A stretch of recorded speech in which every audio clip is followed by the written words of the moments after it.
But you wake up in Africa, Europe, America, Louisiana, Georgia, California. She said, Kelvin, when you wake up, you better wake up running. We are here to make sure that you all wake up running. We are here to give you all the tools and mechanisms to run with the world.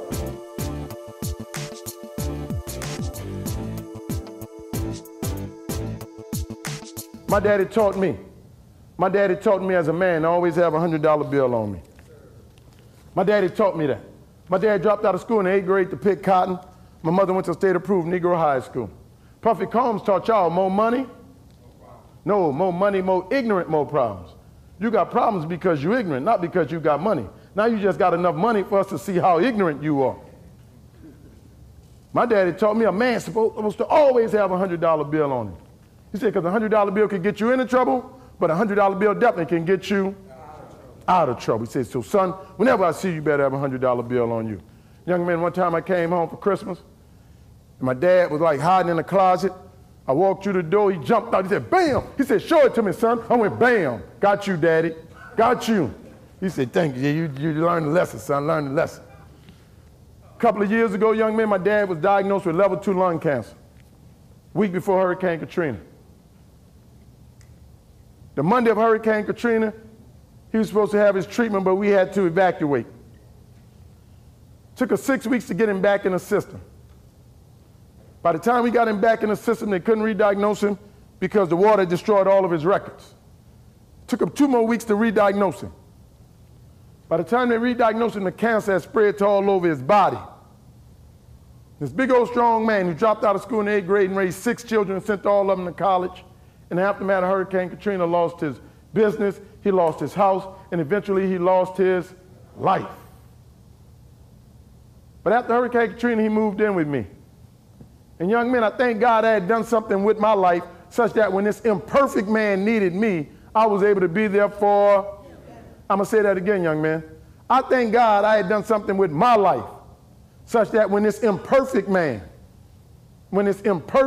needed me, I was able to be there for, you all got some imperfect men in your life. And there may be a day when they're going to need you to be there for them, even if they were not there for you. We got to break the cycle.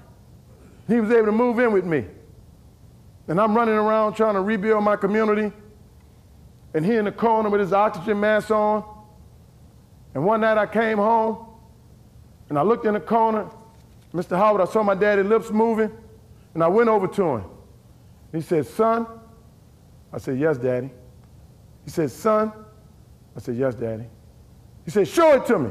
And I whipped out my 100, like, bam, got you, Daddy. And he took it from me. I said, man, give me my money. He said, you want this money? I said, give it to me, Daddy. He said, you want this money? I said, it's mine. He said, you want it? I said, it's mine. He threw it on the floor. I went to get it. He swooped it back up. He said, you want it? I said, it's mine. He said, you see money? See, son? This money is man-made. I said, true that, Daddy. He said, so therefore, if you want this money, the only thing you have to do is become a man, and you can make all the money you want. He said, son, you don't have to take this from nobody. You don't have to steal. You don't have to kill. You don't have to sell drugs. The only thing you have to do is to get up every day and work like no man or woman is willing to do in a free country called America, and money will come your way. I said, thank you, Daddy. I said, may I have my $100 back? He said, no, son, that's tuition. But you wake up in Africa, Europe, America, Louisiana, Georgia, California. She said, Kelvin, when you wake up, you better wake up running. We are here to make sure that you all wake up running. We are here to give you all the tools and mechanisms to run with the world.